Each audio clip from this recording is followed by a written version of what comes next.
ہم ان کو استعمال کریں گے اور جو جواب ہے وہ بھرپور طریقے سے دیا جائے گا۔ آپ یہاں پہ دیکھیں کہ جو ایران کی اب صورتحال بن چکی ہے، اور جو ہم نے پہلی جنگ عظیم دیکھی، دوسری دیکھی، اب یہ جو تیسری شروع ہے، ہمیں لگتا ہے کہ یہ اسی طرح کا ماحول بن رہا ہے، اور اس دور میں اگر یہ جنگ سارے خطے میں اور بالخصوص میڈل ایسٹ میں اور خاص کر ایشیائی ممالک کے درمیان پھیل گئی تو پھر اس کو تیسری جنگ عظیم کا نام دیا جا سکتا ہے۔ یہاں پہ میں کہنا یہ چاہ رہا ہوں کہ ایران کے لیے ڈو اینڈ ڈائی کی پوزیشن ہے، اس سے مزید کبھی اسرائیل جیت رہا ہوتا ہے، کبھی ایران جیت جاتا ہے، اور آج جو چیزیں ڈیولپ ہوئی ہیں قطر، بحرین، سعودی عرب اور عراق کے اوپر حملے کے بعد، تو یہ ایران کے لیے بڑی الارمنگ سچویشن ہے۔ لیکن ایران اب بھی یہ کہہ رہا ہے، وہ جذبات رکھتے ہیں، وہ سوچتے ہیں، وہ سمجھتے ہیں ساری چیزیں کہ اگر ہمارے ساتھ یہ جنگ پڑ ہی گئی ہے تو ہم اپنا دفاع کرتے ہوئے جو ممکن ہوگا اس میں وہ ہم کریں گے۔ ان کی نیت اور ارادے جو ہیں وہ یہی ہیں۔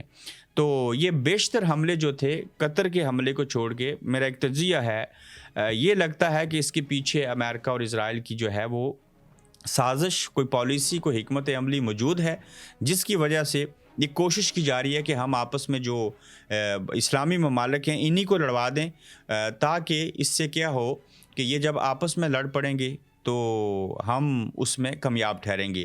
ایران نے بحرین کے امریکی اڈے پر بھی بلسٹک جو میزائل ہیں وہ داغ دیے ہیں، ہاں وہاں پہ بھی یہ چیزیں تھیں۔ امریکہ سے جنگ کا اعلان کرتے ہیں، ایران نے واضح طور کے اوپر کہہ دیا کہ ہم، اسرائیل تو تھا ہی جنگ حالت میں ہمارے ساتھ، اب ہم امریکہ کے اوپر بھی جو ہے اس کے ساتھ بھی اعلان جنگ کرتے ہیں، آؤ جو کرنا ہے کر لیجئے۔ بالکل یہ ریالٹی ہے۔ اور ایران کی قومی سلامتی کونسل نے کہا ہے کہ العدید اڈے جو تھے اس پر ہمارا حملہ بردار ملک قطر کے لیے خطرہ نہیں ہے۔ قطر نے کہا ہے کہ وہ ایرانی حملے کے بعد جواب دینے کا حق محفوظ رکھتے ہیں۔ اب یہیں پہ میں آپ کو اس طرف لے جاؤں کہ اس وقت جو پاکستان اور بھارت کے درمیان چیزیں چل رہی ہیں وہ کیسی صورتحال پیدا ہو چکی ہے۔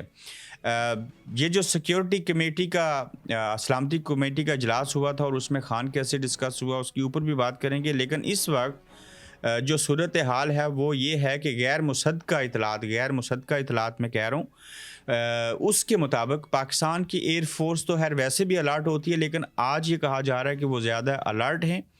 ایئر فورس جو ہے وہ ریڈ الرٹ ہے پاکستان کی۔ بھارت کسی بھی وقت جو ہے وہ حملہ کر سکتا ہے۔ بھارت چونکہ ہم نے جنگ جیتی، ہم نے جشن منایا تھا، بھارت کو یہ بات تو بڑی ناگوار گزری تھی، اور ہمیں یہ لگ رہا تھا کہ کہیں اگست کے آخر میں، ستمبر میں یا اکتوبر میں جا کے حملہ کیا جائے گا، یا تب بھارت ہو سکتا ہے موومنٹ کرے۔ لیکن ان دنوں میں بھی، اس وقت بھی، ان بھارت کے بیانات دیکھ لیجئے کہ وہ اکثر کہتے تھے کہ ہم پاکستان کے اوپر حملہ کریں گے۔ تو جب یہ سچویشن بنی ہے تو کہیں ایسے نہ ہو کہ بحرین اور قطر میں تو امریکی ایئر بیس کے اوپر ایران نے میزائل مارے، وہ ٹھیک ہے، لیکن جیسے سعودیہ اور باقیوں کو چھیڑا گیا، اسی طرح سے کہیں یہ نہ ہو کہ حملہ بھارت کرے اور اس کو بھی ایران کے کھاتے میں ڈال دیا جائے اور ادھر سے ایک جواز بن جائے اور پاکستان اور ایران آمنے سامنے کھڑے ہو جائیں۔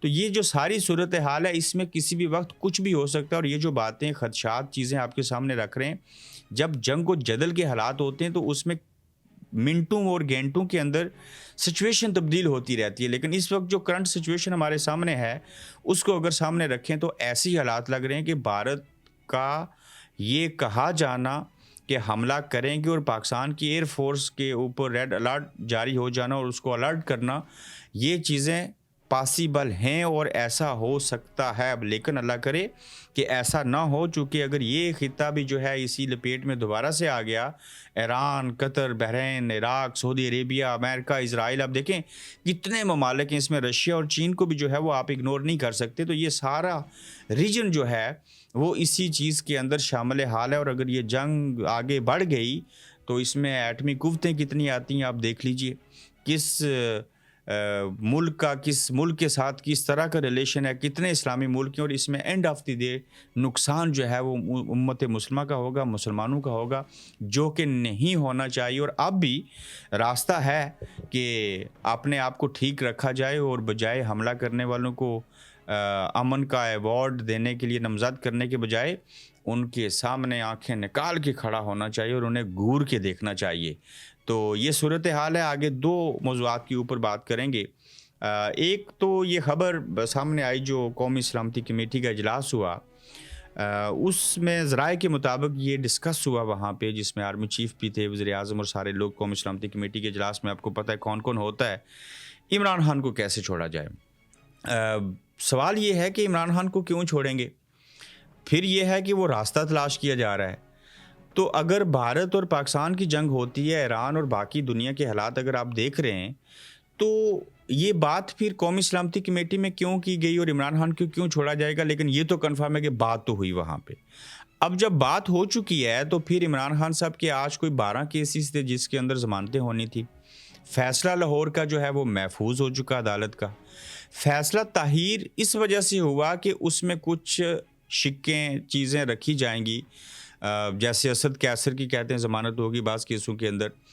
شاہ محمود قریشی صاحب کو کچھ کیسوں کے اندر ضمانت ملی. اگر یہ عمران خان صاحب کو چھوڑنا ہی چاہتے ہیں تو وہ صورتحال کیا ہوگی اور کیوں چھوڑیں گے؟ وہ اس لیے چھوڑیں گے کہ اگر پاک بھارت کی جنگ دوبارہ سے ہو جاتی ہے، عوام کی صورتحال دیکھ لیجیے، عوام کی جس حد تک ہمدردیاں ایک طرف ایران کے ساتھ ہیں مسلمان ملک ہوتے ہوئے، اور دوسری جانب ہماری حکومت، ہمارے حکمران جو ہیں، ہماری فوج کے سپہ سالار جو ہیں وہ لنچ کر کے یہ کہتے ہیں کہ اس ڈونلڈ ٹرمپ کو جو ہے وہ نوبل انعام ملنا چاہیے، تو اوپر سے بھارت کی جنگ شروع ہو گئی. تو ایسی صورتحال میں جہاں پہ یہ سارے پھنس چکے ہوئے ہیں، شاید وہ کہیں سوچ رہے ہوں کہ عمران خان کو باہر نکال کے اور اس بات کے اوپر ڈیل بنا کے کہ کسی حکومتی شخصیت پر کوئی کیس اور حساب نہیں کریں گے، کبھی بھی نہیں مانگیں گے، پچھلی دماغ کی میموری ڈیلیٹ کر کے چپ نکال کے پھینک دیں گے، جس دن سے جیل سے باہر آئیں گے اس سے آگے سفر شروع کریں گے. کسی جرنل کا احتساب بھی نہیں کریں گے، کسی کو نہیں پوچھیں گے تو نے مجھے کالر سے کیوں پکڑا، جیل میں کیوں ڈالا، عدالت کے شیشے کیوں توڑے، 9 مئی کیا ہوا تھا. نہ یہ ان کو پوچھیں، نہ خان صاحب ان کو پوچھیں، اور جو مینڈیٹ والا معاملہ تھا وہ بھی واپس کر دیں. اور پھر جو صورتحال بنی ہے، ایک اچھا موقع ہے بجائے اس کے کہ خان صاحب وکٹری کا نشان بنائے ہوئے باہر آئیں، ملک کے اندر جناب پورا لاؤ لشکر لے آئیں، 5 لاکھ بندہ جمع ہو جائے، خمینی جیسا اور نیلسن منڈیلا جیسا جو ہے وہ استقبال ہو جائے. تو کہیں ایسا ممکن ہو سکتا ہے کہ فوج اپنی ریپوٹیشن اور چیزوں کو مزید بہتر کرنے کے لیے، اور جس طرح کے حالات پیدا ہوئے ان کو سامنے رکھتے ہوئے، ان کا ادراک کرتے ہوئے، عمران خان جس کو پاکستان کی 80% 70% عوام پسند کرتے ہیں، ان کو جیل سے رہا کر دیا جائے.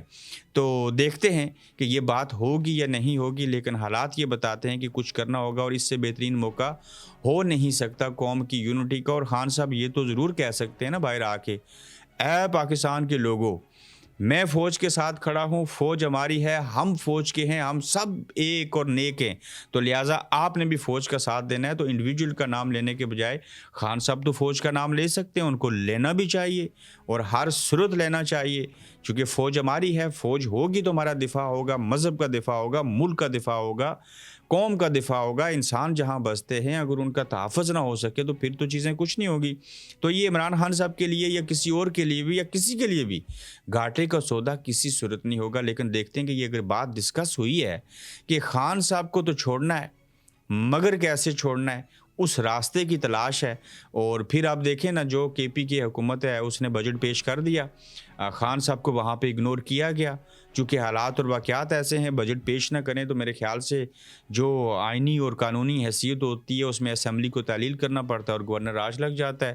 تو یہ ایسی نیچ میں چلے گئے ہیں کہ ان کو بجٹ پیش کرنا پڑا. اور ہم یہ کہیں کہ علی امین گنڈا پور نے جو ہے وہ ان کے خلاف کوئی سازش کی ہے یا کر رہے ہیں یا جو بھی چیزیں ہیں یا ڈبل فیس رکھتے ہیں، تو یہاں یہ باتیں قابل قبول اس لیے نہیں ہوں گی کہ جنہوں نے ملاقات نہیں کرنے دینی انہوں نے نہیں کرنے دینی، انہوں نے نفاق ڈالنا ہے آپس میں.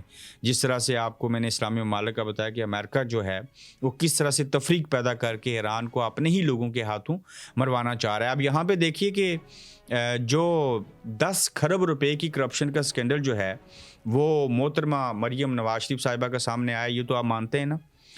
اچھا، اجمل گوندل ہیں ایڈیٹر جنرل جنہوں نے آڈٹ کیا.